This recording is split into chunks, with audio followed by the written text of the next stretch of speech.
நான் வந்து நாடாளுமன்றத்தில் இருந்த ராஜ்யசபா இருந்த 18 வருஷத்துலேயும் இந்த பிரச்சனையை எழுப்பாத நாள் கிடையாது. இப்போயும் இந்த போகிற கூட்டத்தொடரில் மீனவர்களை பற்றி தான் நான் எழுப்பினேன். இந்த அரசு, இந்திய அரசு எவ்வளவு மெத்தனமாக தமிழர்களை கிள்ளுக்கரையாக நினைத்து சுட்டுக் கொல்லப்படுகிறவர்கள் தமிழக மீனவர்கள் என்ற உணர்வே இல்லாமல் மரத்து போன மனச்சாட்சி இல்லாத மோடி அரசு அவர்களோடு கூடி குலவி கொண்டாடுவதிலே சிங்கள அரசோடு அவர்கள் துணிந்து தினந்தோறும் கைது செய்கிறார்கள். அந்த படகுகளை ஏலமிடுகிறார்கள். அவர்களை சிறையிலே பூட்டி கொடுமைப்படுத்துகிறார்கள். நம்முடைய முதலமைச்சர் பலமுறை பிரதம மந்திரியிடத்திலே மோடி இடத்திலே நேரடியாகவே இதை பற்றி வலியுறுத்தி சொல்லிவிட்டார். நாள்தோறும் கடிதங்கள் எழுதி கொண்டுதான் இருக்கிறார்.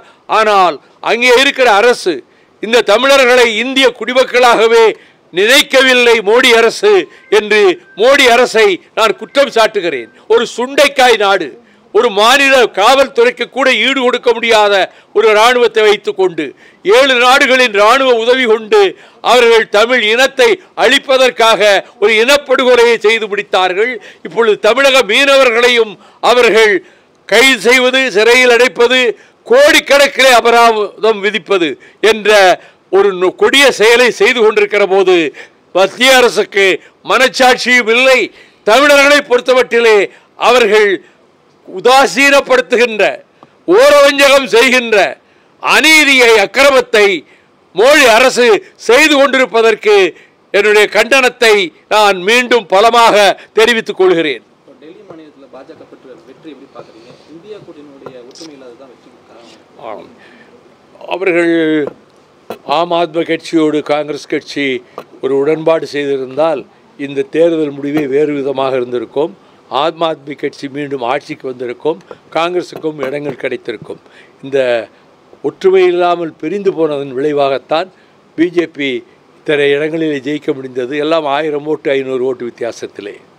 நடிகர் விஜயுடன் பிரசாந்த் கிஷோர் வந்து சந்திச்சிருக்காரு. சந்திப்பு எப்படி பார்க்குறீங்க? 2024 எலெக்ஷனில் எப்படி இருக்கும்? நீங்கள் எப்படி பார்க்குறீங்களோ அப்படி தான் நானும் பார்க்குறேன். ராஜ்யசபா பதவிக்காலம் ஜூன் மாதம் முடிவடையிட்டு இந்த கேள்விக்கு பதில் சொல்லிட்டேனே.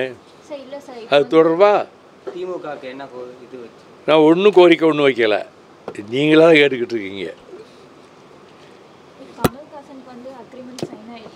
எனக்கு தெரியாதுங்க,